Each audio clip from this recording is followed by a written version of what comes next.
दोस्तों, जब कभी भी इसराइल और फ़लस्तीन के बीच कोई जंग छिड़ती है और इस जंग के छिड़ने के बाद जब पूरी दुनिया से सोशल मीडिया पर खबरें आती हैं और फोटो वीडियोस वायरल होते हैं, तो इन सब खबरों को देखने के बाद लोग हैरान होते हैं।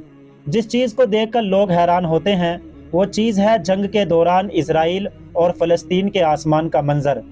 क्योंकि आसमान में छोटे छोटे गोले दिखाई देते हैं जो आपस में टकराते रहते हैं और ये देखने में वीडियो गेम की तरह नज़र आते हैं। इसके अलावा एक सायरन भी सुनाई देता है जिसकी आवाज़ पूरे इलाके में गूंज रही होती है। दोस्तों, ये सब होता है इसराइल के एक खतरनाक हथियार की वजह से, और यही हथियार इसराइल की हिफाजत करता है। एक्सपर्ट मानते हैं कि अगर वक्त पर इसराइल को यह हथियार न मिलता तो इसराइल कब का बर्बाद हो गया होता। दोस्तों, दरअसल यह हथियार एक डिफेंस सिस्टम है जिसको आयरन डोम के नाम से जाना जाता है। इसका काम है आसमान में उन रॉकेट और मिसाइल से इसराइल की हिफाजत करना जो फ़लस्तीन या लेबनान की तरफ से इसराइल पर छोड़ी जाती हैं। दरअसल इस सिस्टम में एक रडार लगा हुआ होता है और जितने भी रॉकेट इसराइल के अंदर एंटर होते हैं उनको ये चुन चुन कर ख़त्म करता है। आयरन डोम ये काम पिछले 14-15 सालों से इसराइल के लिए करता आ रहा है। इसके अलावा एक चीज़ और आपने नोटिस की होगी कि जब भी इसराइल और फ़लस्तीन की जंग होती है इसमें मरने वालों की तादाद फ़लस्तीनियों की ज़्यादा होती है। एक तरफ फ़लस्तीन के 50 लोगों की जान जाती है तो दूसरी तरफ इसराइल के 3-4 लोगों की जान जाती है, और ये सब इसराइल के अंदर इसी डिफेंस सिस्टम यानी आयरन डोम की वजह से होता है। क्योंकि जब इसराइल चाहता है वो फ़लस्तीन के अंदर एयर स्ट्राइक कर देता है और बड़ी बड़ी बिल्डिंगों को तबाह कर देता है, मगर जब बदले में फ़लस्तीन की तरफ से रॉकेट और मिसाइल आते हैं तो इन्हें आयरन डोम रोक देता है। वैसे तो इसराइल के इस डिफेंस सिस्टम का लोहा पूरी दुनिया ने माना है और खुद इसराइली भी इस डिफेंस सिस्टम की तारीफ करते नहीं थकते। मगर दोस्तों, अब अचानक से ये चीज़ महसूस की गई है कि पिछले 2-3 साल से आयरन डोम को लेकर सवाल उठने लगे हैं। एक्सपर्ट का मानना है कि यह आयरन डोम फेल हो रहा है और फ़लस्तीनियों ने इसका तोड़ निकाल लिया है। वो लोग ना सिर्फ इसको चकमा दे रहे हैं बल्कि इसराइल को हद से ज़्यादा परेशान कर रहे हैं, और अगर वक्त रहते इसराइल ने इस पर सोच विचार नहीं किया, इसमें बदलाव नहीं किया, तो इसराइल को मुंह की खानी पड़ेगी। मगर अब सवाल यह है कि फ़लस्तीन में रहने वाले सभी लड़ाकों ने इसराइल के इस ताकतवर हथियार का तोड़ क्या निकाला है। तो दोस्तों, इसके बारे में जानने से पहले मैं आप लोगों को इतिहास में थोड़ा पीछे लेकर चलता हूँ। ये कहानी शुरू होती है सिटी रोड नाम के एक छोटे से शहर से जिसकी आबादी करीब 30,000 के करीब है। दरअसल ये शहर गाज़ा, फ़लस्तीन और इसराइल के लिए बॉर्डर का काम करता है। दिन था 16 अप्रैल सन 2001 का, जब अचानक से इस शहर में वो हुआ जो कभी नहीं हुआ था। दरअसल कसाब नाम का एक रॉकेट बड़ी तेज़ी के साथ इस शहर में आकर गिरा।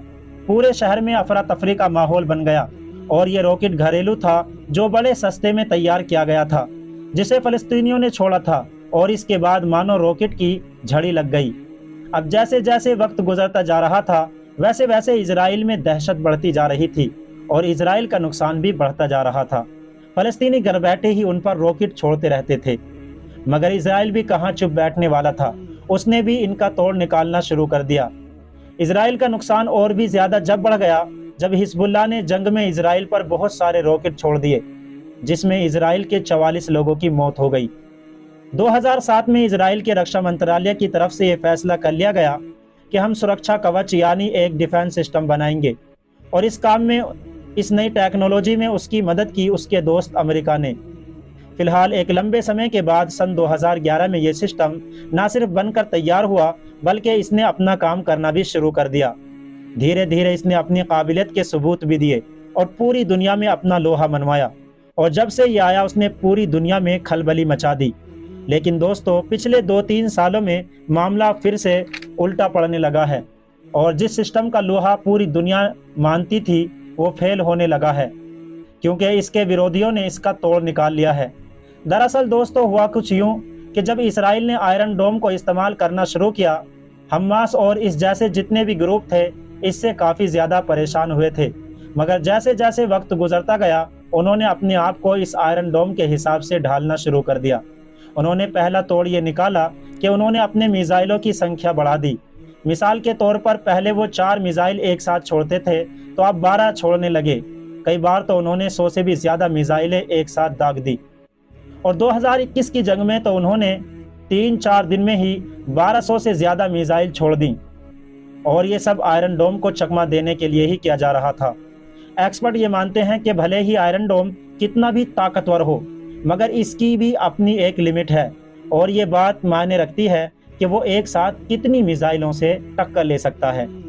और जब एक साथ बहुत सारी मिसाइलें छोड़ी जाती हैं तो वो हैंग यानी कंफ्यूज हो जाता है, जिसकी वजह से कुछ मिसाइलें आयरन डोम की पकड़ में नहीं आती और भारी तबाही मचाती हैं। इसके अलावा एक परेशानी की बात इसराइल के लिए ये भी है कि भले ही वो फ़लस्तीन के मिसाइलों को रोक लेता हो, लेकिन इसराइल को इन मिसाइलों को रोकना ना तो आसान है और ना ही सस्ता, क्योंकि ये सिस्टम बहुत ज़्यादा महंगा है। इस सिस्टम के अंदर जो मिसाइल यूज़ की जाती है, यानी जिन मिसाइलों की मदद से वो दुश्मन के हमले को रोककर हवा में ही नष्ट करते हैं, इस मिसाइल का नाम तामीर है, और इस मिसाइल की कीमत तकरीबन 60 लाख है। और कभी कभी तो एक छोटे से रॉकेट को रोकने के लिए 2 मिसाइलों को छोड़ना पड़ता है, जिसकी वजह से इजराइल को काफ़ी नुकसान झेलना पड़ता है। यानी कुछ हज़ार के रॉकेट को रोकने के लिए इजराइल का करोड़ों का खर्चा आता है, और इसी चीज़ को फ़लस्तीन ग्रुप भी समझ चुके हैं, और वो लगातार सैकड़ों मिसाइल छोड़ देते हैं। इन तमाम चीज़ों के अलावा भी अभी तक इस सिस्टम का सामना छोटे मोटे रॉकेटों से ही हुआ है, जो फ़लस्तीनी अपने घरों में ही बना लेते हैं, लेकिन अभी इसका सामना किसी बड़े देश के टेक्नोलॉजी से लैस मिसाइलों से नहीं हुआ।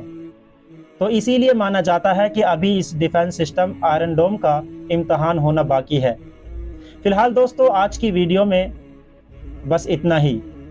वीडियो पसंद आई हो तो वीडियो को लाइक करें, चैनल पर नए हो तो ज़रूर सब्सक्राइब करें।